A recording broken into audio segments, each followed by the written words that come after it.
Les actions menées par le gouvernement marocain pour régler le différend autour du Sahara occidental représentent des efforts sérieux et crédibles. Ainsi a résumé le 14 juin la ministre des Affaires étrangères de la République de Madagascar, Rassata Rafara-Vavitafika, dans un communiqué conjoint publié à l'issue d'une audience à Rabat avec le chef de la diplomatie marocaine, Nasser Bourita. Les deux parties ont également signé 2 accords, dont un sur l'exemption de visa pour les détenteurs des passeports diplomatiques et de services des deux pays, et un accord dans le domaine de la santé.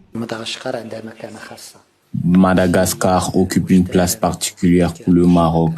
La visite du roi du Maroc à Madagascar en 2016 est un aspect important dans les relations bilatérales entre les deux pays. Nous célébrons aujourd'hui 130 ans de relations bilatérales. Par ce soutien à l'initiative marocaine d'autonomie pour le Sahara, Madagascar s'ajoute à la liste des plus de 110 pays à travers le monde qui sont favorables à la politique du Maroc pour régler définitivement le différend avec le Front Polisario sur ce territoire. Pour rappel, le mouvement indépendantiste revendique l'indépendance du Sahara occidental, tandis que le Maroc propose une autonomie sous sa souveraineté. Madagascar a réaffirmé son soutien aux efforts qui ont été déployés par l'Organisation des Nations Unies pour parvenir à une solution juste, durable et mutuellement acceptable sur le cas du différend sur le Sahara. Et nous sommes également dans l'esprit. Le 14 juin 2024, aux Nations Unies, lors des assises du Comité spécial des 24, comité spécial chargé de la déclaration sur l'octroi de l'indépendance aux pays et aux peuples coloniaux, le Burkina Faso a réaffirmé également son soutien à l'initiative marocaine, la présentant comme la meilleure offre pour régler le différend autour du Sahara en vertu du droit international et des résolutions du Conseil de sécurité des Nations Unies sur la question. Un amas de tôle rouillé, c'est l'image qu'offre ce bidonville de Nairobi au Kenya. De nombreuses familles habitent ici, souvent sans toilette ni eau courante. Hyacinthe Awino fait partie de ses résidents. Elle élève ses 4 enfants dans cette petite cabane en tôle. Son mari et elle peinent à réunir les 3 800 $ requis pour acheter un logement appartenant à l'État. Nous aimerions vraiment déménager dans de meilleures maisons, mais nous n'avons pas les moyens de nous les offrir. Ces logements sociaux sont un rêve pour nous, mais nos revenus ne nous le permettent tout simplement pas. Cette machine applique un mortier spécial pour former des murs en béton. Le Kenya a décidé de miser entre autres sur la technologie émergente de l'impression 3D dans la construction des maisons.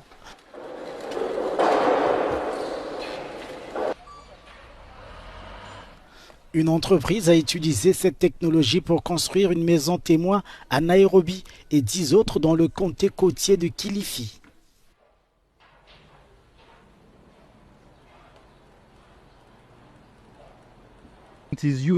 En termes de logement, le Kenya a besoin de 2 millions de maisons. Le Nigeria a plus de 10 millions. Et nous savons que si nous voulons rattraper ce retard, nous devons construire différemment. Nous devons construire à grande échelle, avec rapidité et avec des matériaux à faible teneur en carbone. Et c'est possible avec l'impression 3D. Mais cet optimisme est loin de faire l'unanimité. Pour cet architecte, par exemple, cette technologie est encore loin de réduire le déficit de logement. Malgré le potentiel de la technologie de l'impression 3D, il faudra encore beaucoup de temps pour qu'elle puisse rivaliser avec la brique et le mortier. Avec la brique et le mortier, tout le monde peut construire sa maison où qu'il se trouve, accéder aux matériaux, aux artisans qui peuvent construire la maison et planifier les coûts. L'impression 3D en tant que technologie n'offre pas toutes ces options. Le gouvernement kényan a lancé en 2022 un projet visant la construction de 250 000 logements par an. Félicitaire Mwema est devenu propriétaire grâce à ce plan. C'est le premier endroit où je vis et qui m'appartient en permanence. C'est ici que j'ai commencé à vivre ma vie. Je n'ai jamais vécu ma vie. Maintenant, j'ai commencé à vivre ma vie parce que j'ai de l'espoir. A initié en 2023 une taxe sur le logement, mais elle reste contestée devant les tribunaux.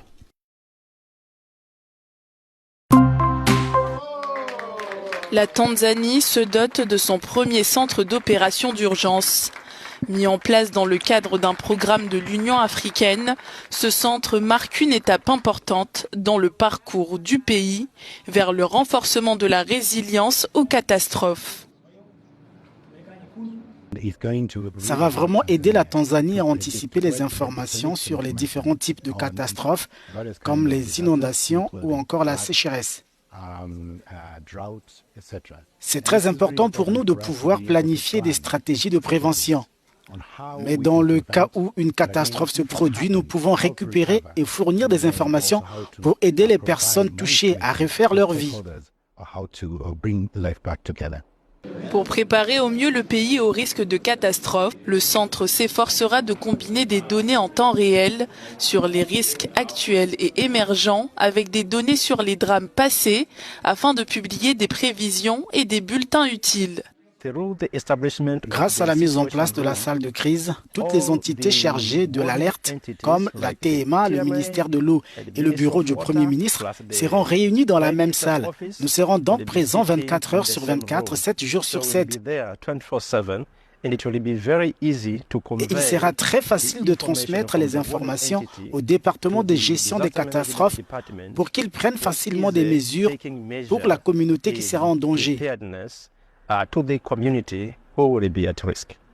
Cette infrastructure devrait permettre au pays d'anticiper pour sauver des vies et préserver les moyens de subsistance. L'ancien président Jacob Zuma affiche sa détermination à barrer la route au Congrès national africain, l'ANC, parti au pouvoir et vainqueur aux élections du 29 mai 2024 en Afrique du Sud. Le leader du parti MK qui conteste les résultats du vote a annoncé le 16 juin 2024 la saisine d'instances judiciaires internationales pour l'annulation des élections. Il accuse la commission électorale et la Cour constitutionnelle de rejeter des preuves de fraude, maintenant ainsi la victoire de l'ANC par 40,18% des voix contre 12% des voix pour le parti MK. Down the line, 30 years into our democracy, or into our freedom, I shouldn't say democracy. En fin de compte, après 30 ans de liberté, nous arrivons à un point où, pour la première fois, des élections ont connu de tels problèmes qu'il n'était pas facile de cacher des actes que des gens ont commis pour assurer la victoire d'un parti contre un autre.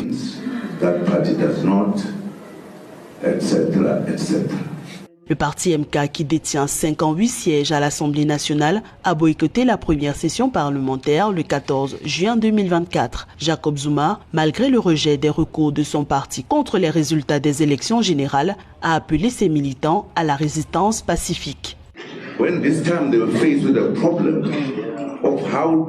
Lorsqu'ils sont cette fois confrontés au problème de savoir comment gérer les problèmes en Afrique du Sud, ils décident de mettre notre pays comme s'il était en guerre. Nous devons maintenant être ensemble pour pouvoir avoir un gouvernement d'unité nationale. Cela n'a aucun sens, cela ne représente rien. Le MK a annoncé son adhésion à l'alliance de l'opposition au Parlement sud-africain appelée le caucus progressiste. Aux côtés du parti, les combattants de la liberté économique, l'EFF et le mouvement démocratique uni, le MK compte lutter pour la liberté économique, la transformation économique radicale, l'égalité raciale et la reprise des terres. Les perspectives économiques s'améliorent progressivement et l'activité économique reprend modestement en Afrique subsaharienne, fait noter le Fonds monétaire international FMI. La croissance de la région va passer de 3,4% en 2023 à 3,8% en 2024 et devrait atteindre 4% en 2025. Cependant, les défis persistent, notamment les chocs externes mondiaux, les risques d'aggravation de l'instabilité politique, la multiplication des catastrophes climatique, la pénurie de financement et les coûts d'emprunts élevés. Les économies de l'Afrique subsaharienne se sont de façon assez subtile diversifiées en renforçant le niveau de productivité. Le résultat immédiat de ceci est que ça a réduit la dépendance au pétrole. Ça a réduit la dépendance au secteur minier, pas de façon brutale, mais de façon significative pour influencer positivement la croissance. Selon l'institution de Bretton Woods, les pays à faible revenu d'Afrique subsaharienne vont éprouver des besoins de financement brut extérieur dépassant annuellement 70 milliards de dollars au cours des 4 prochaines années. Quant au paiement d'intérêts, ils ont représenté 12% des recettes publiques hors dons pour certains pays en 2023. La question de la résilience des pays de l'Afrique subsaharienne face au financement du service de la dette a été moyennement gérée du fait que les pays ont été capables de mobiliser des emprunts obligataires. Donc le besoin en financement peut facilement être résorbé par la capacité des pays à mobiliser les emprunts obligataires. Avec un redressement des comptes publics sans entraver le développement, une politique monétaire axée sur la stabilité des prix et la mise en œuvre de réformes structurelles pour diversifier l'économie et les sources de financement, les pays d'Afrique subsaharienne devraient parvenir à relever les défis liés à la croissance, fait noter le FMI. Ces 20 dernières années, les envois de fonds ont été multipliés par 5 pour atteindre 669 milliards de dollars, mais il reste encore beaucoup à faire pour réduire les coûts de transaction et une meilleure inclusion financière. C'est le message martelé par le Fonds international de développement agricole qui célébrait le 16 juin la journée internationale des envois de fonds à la famille. Les montants sont très importants et augmentent rapidement. Cette année, 5 fois plus d'argent sera envoyé qu'il y a 20 ans et d'ici 2030, le flux cumulé devrait dépasser le chiffre incroyable de 5 000 milliards de dollars américains. Ce sont des sommes énormes et elles représentent une bouée de sauvetage pour des centaines de millions de personnes, dont la moitié vit dans les zones rurales. Ces flux de fonds ont un impact direct sur la vie de plus d'1 milliard de personnes. C'est le cas par exemple au Kenya où ces envois de fonds ont considérablement augmenté, atteignant le chiffre record de plus de 4 milliards de dollars en 2023, ce qui représente une croissance de 4%. Je suis heureux que le FIDA aborde cette question, notamment celle de l'accès dans nos zones rurales. Le coût des transferts d'argent vers le Kenya est en moyenne, comme nous l'a indiqué la Banque centrale du Kenya, d'un peu plus de 6%, ce qui est nettement supérieur à l'objectif idéal de 3% fixé par les ODD. C'est encore considérablement élevé et je suis heureux que la Banque centrale travaille vraiment dans ce sens. Si les envois de fonds individuels peuvent être relativement modestes de 200 à 300 dollars par mois en moyenne, collectivement ils sont 3 fois plus importants que l'aide publique au développement officiel dans le monde, selon le FIDA. Une dizaine de morts et plus de 60 personnes disparues. Sur les côtes italiennes, un double naufrage a provoqué une situation chaotique ce lundi. 2 embarcations de migrants, l'une venant de Turquie et l'autre du Maghreb, se sont échouées à environ 200 km au large de la Calabre, dans le sud de l'Italie. 11 personnes ont pu être secourues et ramenées sur le sol italien. Les personnes secourues souffraient beaucoup.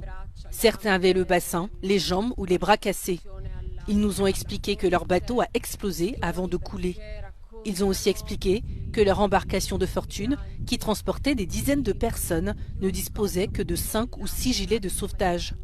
Au moment du naufrage, la plupart a dû s'accrocher à l'épave du bateau.